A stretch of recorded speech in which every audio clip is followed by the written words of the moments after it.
La impactante muerte de una estrella. Todo el mundo quiere saber qué ocurrió y cada minuto cuenta. Rapper Notorious B.I.G. was shot early Sunday morning. Por primera vez, vamos detrás de la escena del crimen.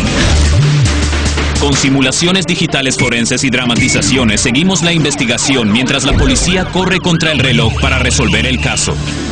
En este episodio, Notorious B.I.G., el famoso rapero de 24 años, asesinado a sangre fría en las calles de Los Ángeles. He just had this look on his face like, can you believe it? He's got me. I was talking to him, but I wasn't hearing anything. He wasn't saying anything.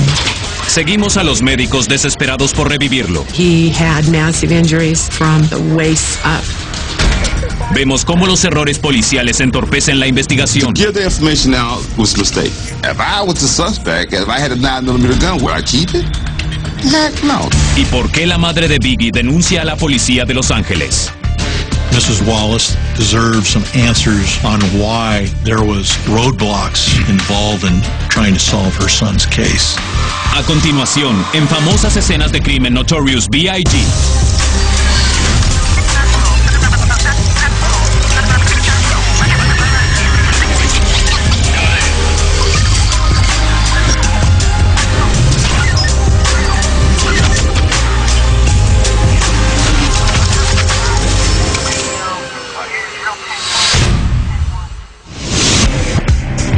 8 de marzo de 1997, Los Ángeles. El famoso rapero Notorious B.I.G. de nombre real Christopher Wallace y su productor Sean Puffy Combs llegan a la ciudad a filmar un video para el álbum de Biggie, Life After Death. Esa noche van a la fiesta de los premios Soul Train y la revista Vibe. We decided to go out to the party because we were trying to be out and being seen, and a lot of people were coming and giving us positive greetings. We were just partying and just having fun. Puff asked for the bottles. Said, how many bottles you got? Yo, bring me all the bottles you got. So he basically bought out the bar. The place was so full of smoke by midnight, the fire marshal said, we're going to have to shut this down. They was ordering everybody to leave. We had a whole entourage of people with us. We was going to go to another club. We got into the cars. My car was in front. Biggie was in the vehicle behind. Los dos vehículos llegan a la intersección de Fairfax y Wilshire. Con el semáforo en rojo, el Suburban de Puffy pasa y el de Biggie se detiene. Un Chevy Impala negro se detiene junto a Big. I was behind Big in the passenger seat talking to some females on the sidewalk, and maybe like a second later, this Impala pulled up. I was in the car with Puff. We heard something go, pop, pop, pop, pop, pop, pop. Everybody in the car ducked down. We were screaming, they shooting at Big. We U it around, we see the killer turn the corner. We parked directly in front of Big's car. I had jumped out, and I had ran to the car. I opened up the door, and I was trying to talk to him. Big just leaned over the car, his eyes kind of open. He just had this look on his face like, can you believe it? He's got me. Puffy se queda con Big y el otro Suburban va tras el asesino.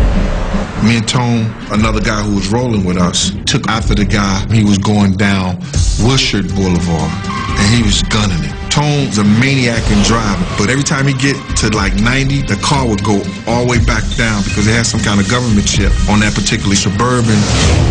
Por seguridad, los Suburbans entre 1995 y 1998 incluían un chip que reducía la velocidad cuando excedían los 140 km por hora. La válvula de combustible cierra el paso de gasolina y la velocidad baja a 95 km por hora. He got out of our sight and we didn't have a chance. That was real frustrating. So we went back to the scene of the shooting. Los guardaespaldas de Puffy abandonan la persecución, llaman al 911 a las 12:49 AM y la policía comunica la emergencia. Shots fired, reported at 6060 Wilshire Boulevard. All units in the area respond. Now, when we get back to Big's car, we decide we're going to take him to the hospital. We ran every light, jumping on the curb, sidewalks. We was trying the quickest way to get him to the hospital. I was talking to him, but I wasn't hearing anything. He wasn't saying anything. So we get to the hospital. I jump out the car. The gurney comes. Big guy needs some help here. Everybody helped to pick him up and got him on a stretcher. Took like 6, 7 dudes to get him out the car. And when we got him out the car, he wasn't bleeding at all. Hold the gurney, hold the gurney. 4 balas impactaron en el pecho de B.I.G. Tiene múltiples heridas, pero no sangra. Big pesa 170 kilos. Hay suficiente materia grasa como para atrapar la sangre en la caja torácica. Los médicos llevan a Biggie a cirugía. No tiene signos vitales cuando intentan resucitarlo. The doctors administered fluids, they administered blood, they opened his chest to be able to do some open cardiac massage to see if they were able to give him a chance to survive. Los médicos hacen todo lo posible, pero a la 1:15 a.m., Christopher Wallace es declarado muerto. They came and told us, that he had passed, and it was just unbelievable. It was crazy for me. I think that's the first time I couldn't hold back my tears. It's the last thing I thought, that Big would be dead, but it was reality. It was real. Everybody was in there with this phone in their hand because we had to make a decision on who was going to call his mother. Nobody wanted to make that phone call to tell her mother her only son has passed away. D-Rock was the only one muster up enough heart to say, you know what, give me the phone. As soon as he got on the phone, he was already crying. And she was just like, why is this grown man crying on the other line? And he just told her that Big just passed away. She dropped the phone, hysterical crying. Biggie pierde su batalla por la vida. Y en la escena del crimen, la policía de Los Ángeles inicia su investigación. I get to the crime scene. As a lead detective, I'm responsible for collecting the evidence, coordinating witnesses. Some witnesses hung around, there was very few. A few witnesses solidified the description of the vehicle being a black Chevy Impala. Most of those interviews didn't provide much. I hear some shots. I hear the car speed off. No one even got a partial plate. La policía logra hallar una pista concreta. There wasn't a lot of evidence at the scene except broken glass and bullet casings. The only thing was that the ammunition was a very unusual ammunition. It was 9mm, but it was a brand called Gecko, which is generally not seen on the West Coast. You hope it's a simple, clear case, and you hopefully one day you can go back and tell Ms. Walls, hey, I found out who did it.